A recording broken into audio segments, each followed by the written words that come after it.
स्वागत छ। आज हामी जेम्स क्लियरको एकदमै चर्चित किताब एटोमिक ह्याबिट्स बारे कुरा गर्दैछौँ।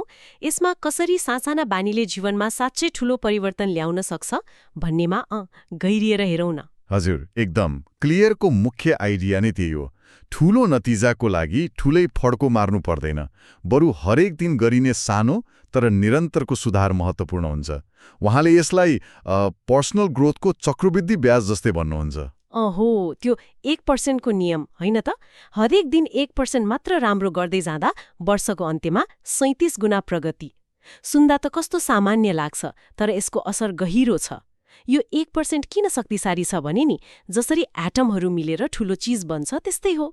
साना सुधारहरू जम्मा भएर पछि ठूलो उपलब्धि बन्छन्। एकदम सही भन्नुभयो।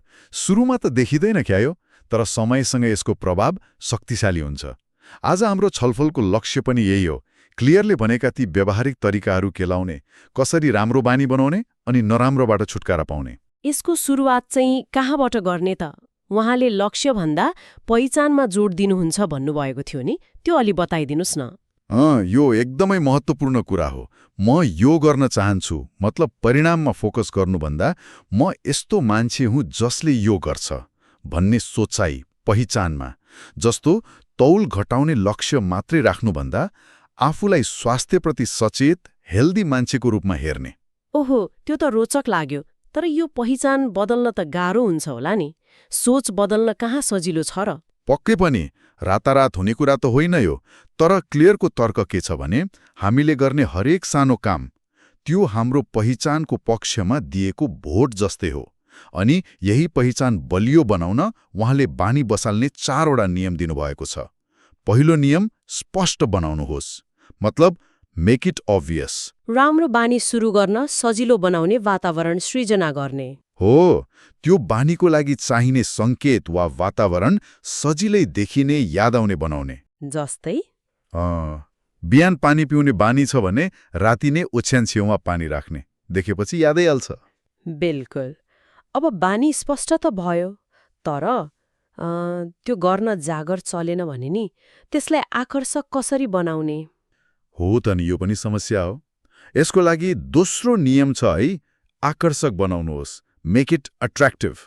यसमा उहाँले टेम्पटेसन बन्डलिङ भन्ने आइडिया दिनुभएको छ होइन। मनपर्ने कुरासँग नयाँ बानी जोड्ने। हो, जस्तै कसैलाई आफ्नो मनपर्ने पोडकास्ट सुन्न मन लाग्छ रे, त्यो चाहिँ हिँड्न जाँदा मात्र सुन्ने नियम बनायो भने त्यसले हिँड्ने कामलाई अलि रमाइलो बनाइदिन्छ। ठिक छ, बानी स्पष्ट भयो, आकर्षक पनि भयो, तर सुरु गर्नै गाह्रो भयो भने चाहिँ के गर्ने? अल्छी लाग्यो भने? त्यसको लागि तेस्रो नियम छ, सजिलो बनाउनुहोस्, मेक इट इजी। यसमा क्लियरको 2 मिनेटको नियम एकदमै काम लाग्छ। कुनै पनि नयाँ बानी सुरु गर्दा त्यो 2 मिनेटभित्र गर्न सकिने खालको बनाउने। जस्तो पढ्ने बानी बसाल्नु छ भने सुरुमा 1 पाना मात्र पढ्ने, या एक्सर्साइज गर्नु छ भने 2वटा पुसअप मात्र गर्ने। हो, ठ्याक्कै। सुरु गर्नु महत्त्वपूर्ण हो। एकपटक सुरु गरेपछि गति लिन सजिलो हुन्छ। अनि चौथो नियम आउँछ, सन्तोषजनक बनाउनुहोस्, मेक इट सेटिस्फाइङ। बानी पूरा गरेपछि तुरुन्तै केही सन्तुष्टि मिल्नु पर्यो होइन? हो, नत्र त्यो बानी टिक्दैन। यसमा त त्यो ह्याबिट ट्र्याकरले काम गर्ला नि। हरेक दिन टिक लगाउँदा प्रगति देखिन्छ, राम्रो लाग्छ। एकदम। त्यो सानो टिक लगाउने कामले पनि दिमागलाई सकारात्मक सन्देश दिन्छ, मैले गरेँ भन्ने फिल हुन्छ। यी 4 नियम बाहेक अर्को एउटा ह्याबिट स्ट्याकिङ भन्ने पनि छ। पुरानो बानीमा नयाँ बानी जोड्ने। जस्तो जब म पुरानो बानी गर्छु म तुरुन्तै नयाँ बानी गर्छु। जस्तै जब म बिहान कफी बनाउँछु म तुरुन्तै 1 मिनेट ध्यान गर्छु, यस्तो? ओहो, यसले नयाँ बानीलाई स्थापित हुन ठाउँ दिन्छ। अनि नराम्रो बानी हटाउन चाहिँ यिनै नियमलाई उल्ट्याउने हो। मतलब अदृश्य, अनाकर्षक, कठिन र असन्तोषजनक बनाउने। एकदम। जस्तै टिकटक धेरै चलाउने बानी छ भने एपलाई होम स्क्रिनबाट हटाउने, अदृश्य, नोटिफिकेसन बन्द गर्ने, अनाकर्षक, वा एपै डिलिट गरिदिने, कठिन। यहाँ अर्को एउटा मनोवैज्ञानिक कुरा पनि छ नि, त्यो सुरुमा प्रगति नदेखिने अवस्था, मान्छे निराश हुन्छ नि। हो, क्लियरले त्यसलाई लेटेन्ट पोटेन्शियलको प्लाटो भन्नुहुन्छ। मतलब सुरुमा मेहनत गर्दा पनि रिजल्ट नदेखिएको जस्तो लाग्छ, अड्किए जस्तो।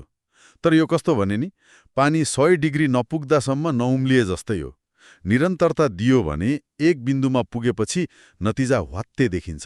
धैर्य चाहियो। अनि वातावरणको भूमिका नि कत्तिको हुन्छ? प्रेरणाभन्दा वातावरणै बलियो हुन्छ भन्छन् नि। बिल्कुल। इच्छा शक्तिमा मात्र भर पर्नुभन्दा आफ्नो वरिपरिको वातावरणलाई नै सहयोगी बनाउनु धेरै प्रभावकारी हुन्छ, दिगो हुन्छ। जस्तो फलफुल खाने बानी बसाल्नु छ भने टेबलमा फलफुल सजाएर राख्ने, जङ्क फुड चाहिँ लुकाउने। त्यसो भए सारमा भन्नुपर्दा सानो तर निरन्तर प्रयास नै ठूलो परिवर्तनको जग रहेछ। अनि लक्ष्यभन्दा आफ्नो पहिचान महत्त्वपूर्ण भयो र ती 4 नियम स्पष्ट, आकर्षक, सजिलो, सन्तोषजनक, एकदमै उपयोगी औजार रहेछन्। अनि वातावरणलाई पनि बिर्सनु भएन। हो, र सबैभन्दा महत्त्वपूर्ण कुरा चाहिँ सायद निरन्तरता नै हो, कन्सिस्टेन्सी। क्लियरले भन्नुहुन्छ, कहिले 2 पटक नछुटाउनुहोस्। एक दिन छुट्न सक्छ, त्यो सामान्य हो, तर त्यसलाई बानी बन्न नदिने। एकदमै महत्त्वपूर्ण कुरा। ल त्यसो भए अन्तमा श्रोताहरूलाई सोच्नको लागि एउटा प्रश्न छोडौँ न त। आफ्नो जीवनमा सुधार गर्न चाहेको कुन चाहिँ क्षेत्रमा एउटा सानो एटोमिक बानी आजैबाट सुरु गर्न सकिएला, जसलाई निरन्तरता दिन सकियोस्?